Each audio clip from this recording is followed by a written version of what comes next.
grow the culture. You know what? It's harder than it sounds. Grow the culture is just a nice little group of words, but here's the simple reality of it is that you have to actually work on it. It's a process of getting people to work together, trying to see each other's differences. I want to address a really major topic on the aspect of diversity. A lot of times you hear so much stuff on the politics of diversity, how we have to do it because. Let me give you the reason what because is all about. This is a business class. It is a business positive avenue. If you have a group of people you're trying to sell a product to, and they have a different cultural identity than you may have, you need to pay attention to that because of the fact that the more you pay attention to them as a client, regardless of what culture they're, but especially with the aspect of their culture, you can sit down there and win that market over and make money for your business. The bottom line is, please forgive me, I do believe in capitalism, and this class is called business, and they both go hand in hand. It's about making money. So let's pay attention to the aspect of diversity from a business perspective. It's smart business. Now, let's talk about some of the ways to grow your culture to make certain you can capture that business and sit down and serve the people that you want to start developing as your clients. Ethnocentrism. You know, all of us were born with the aspect of your culture is superior to other people. You know, it's really cute when somebody starts bashing this culture over here because they have this and so on, or they have that culture over here, or they have this. All of us are like that.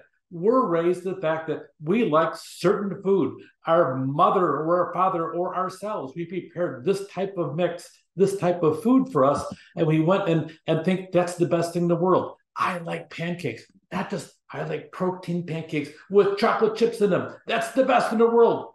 To some people it is, especially when their mom makes it. Well, to some extent, that's the way you're raised. Somebody else may not have experienced that, and you think the best thing in the world is to do this, and they think the best thing in the world is to do this. And by the way, it's different than what you think the best thing in the world is.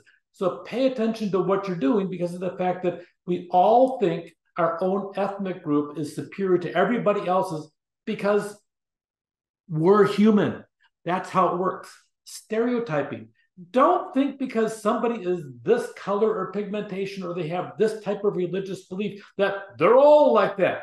It simply isn't true. Once you start paying attention, you'll start making an exception. Well, that one's not like that. So, but they're only, no, everybody is a unique individual. So knock off the whole aspect of stereotyping. It really is a sign of a lack of an intellect and process. We make the assumption, don't make the assumption. Pay attention to what you're doing. Tolerance. Learn about people that aren't like us, that have different perspectives on it. From the business perspective, it's a client. And by the way, somewhere in the process, you might actually make a friend. I'm going to be pretty blunt and direct on this thing. If everybody was like me, of course, the world would be better looking because I am me. Except for the fact that I find myself enjoying the company of people that are not like me. Yeah, the outside appearance is one thing, and I understand that aspect of it, but that really doesn't matter to me. Generally, my friends actually are a huge diversity because I enjoy talking to people that are different than me. If I were a business person in charge of hiring people, the tendency I would have because of who I am, because of these three things of ethnocentrism, stereotyping, and tolerance is the aspect of I would hire people like myself. I find, though, that the reality when I sit down and hire people that are not like myself, we end up having better quality decisions and we end up having a much broader reach and a broader market trying to reach areas we haven't done before. That's why this whole aspect of diversity, it really is not the aspect of political correctness or anything else. It's about business and opening up new avenues and also better quality decision-making within the organization. Stereotyping is a bad thing. To really become more tolerant, practice empathy. You know what empathy really comes down to is shut up and listen. Listen to your person that's over there, especially the client that you want to sit down and get their business for. Listen to what they're going for. And sometimes, we've already covered a couple things, sometimes the listening is not a matter of just listening with your ears and the words coming out of their mouth. Sometimes the listening is coming at you from a nonverbal perspective. If they're put off by something, you may see them sit across their arms and turn you off in that aspect of it. Pay attention to everything you've learned so far and start applying it in the aspect of you in the world of business. It really is the idea of promoting greater understanding.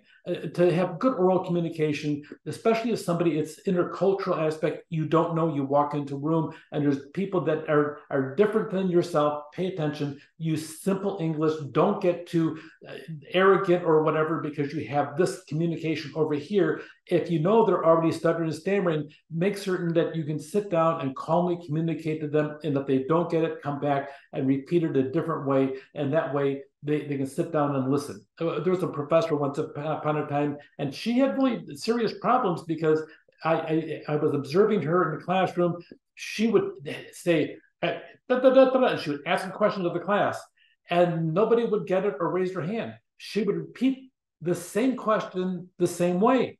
No, sometimes you got to repeat it a different way. Speak slowly, enunciate clearly, get accurate feedback, make certain that people are listening to what you're saying and that you're communicating well.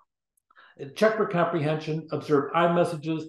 If this is not coming across, take credit for it, and then listen to them without interrupting them. Just sit back and listen. Sometimes you're so caught up in wanting to sit down there and react to something they said.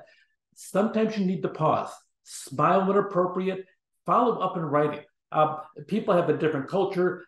Consider local styles, convention. Pay attention to titles and rank. That's a big deal when you're dealing with a different culture. Americans are individualists. We tend to things too casual, and we don't pay attention to the nuances that are associated with other cultures because they have to follow certain protocols they've been raised with in their culture. Be cautious. Be kind always, be courteous, and sometimes it's a matter of making certain that you're pausing to listen. Hire a translator if you need to have somebody, especially in a different culture aspect of it. Use short sentences, short paragraphs, cite numbers carefully so they can hear the words that you're saying and try to avoid ambiguity. Our domestic workforce, you have a change we're going to see happening. The terminology here from the textbook company is people of color. Right now it's 39%. It's going to be 50%. Here in California, we have actually an even different aspect of it, but pay attention to what is really happening out there. Women comprise now about 50% of the workforce, and sometimes you need to pay special attention to them. The car companies actually make cars that are designed to appeal specifically to women. Okay, so pay attention to that. Any worse from putting a flower pot in the dashboard, I kid you not, they have that, or just the design, and there are people that come in and they look in this aspect of it, and say, okay, let's bring the women in like this, and they actually court women in certain types of styles of cars.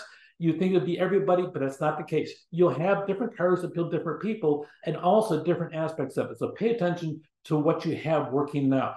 The over 65 generation, now it's only 15% of the workforce, but by 2050, it's going to be 22%. And by the way, in all likelihood, we'll be having more people that are in this older range of 65 and older continuing to work. So it's going to be very interesting when we look at it.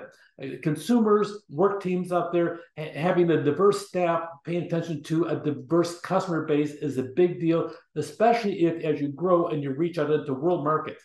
Work teams really work well. The reality of it really comes down to is that the more people who have their fingers in the pot, so to speak, trying to sit down and make the decision, that really helps the quality of the decision and uplifts it by the time you're done. The data shows that more people involved, you have a couple of things. Number one, the decision-making is higher quality, and the acceptance of the decision is also much more readily done because they all own part of it because they had input in the process.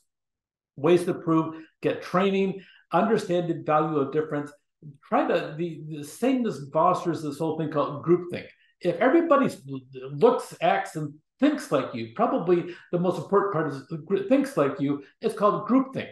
That really isn't very good. Sometimes you want to have somebody that's different. I used to be on the board. It was a community leadership board called the Oakland Leadership. And so we had our meeting, and we had this one gal, and she was always the odd duck. And whenever she talked, everybody rolled their eyes. This is, I'll use a different name, but it was Margot. Okay, so Margot. So Margot would talk, and all of us would sit down, we'd roll the eyes in the back of our head. And we're talking about the aspect of, okay, We need to be more diverse. We need to sit there and have a good balance of our work-life culture. So how can we address this? And Margot, she says, and everybody cringed when she did that. So she says, some of the greatest minds on planet Earth, if you go back and take a look, some of our greatest mathematicians, they weren't well balanced. They were actually extreme on this whole aspect, and they spent their whole lives dealing with this topic, and they really focus in on over here. Some of the greatest musicians, take Beethoven. Beethoven, especially as they get older, his neighbors had to come into his house and drag him out once a week to give him a bath, whether he liked it or not. He wouldn't eat. They had to bring food into him because he was so withdrawn and only focused in on his music. He did nothing else. The greatest thinkers of planet Earth are not people that are well balanced. They're extremely unbalanced, and they focus in and become great because they focus on topic. We all sat there and paused. We didn't like it when Margot was right. Margot was right. So we had to sit down and we changed our methodology instead of having this whole thing of we need to have a good work-life balance. No, we need to have people find out what's best for them and what their focus is and have them set goals that are identifiable by themselves. So we changed the aspect of how we have a life mission statement into something a little bit different because Margot had the input. And yes, we still rolled our eyes for years after that. But the whole thing is Margot broke us up on the groupthink process because groupthink never works very well. Grow the culture. Decisions by groups are better quality than individuals.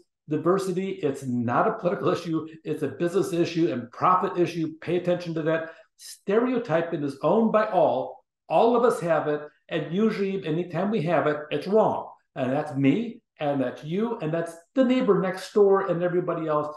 It isn't good thinking. Pay attention and stop, pause, and listen to the person you're talking to. Don't prejudge that person. They have a right to sit down and be themselves, and they should be heard, and you should give them the opportunity for that. Use others to proofread your messages. They go a lot farther in the process and the decisions. Grow your culture. Take care.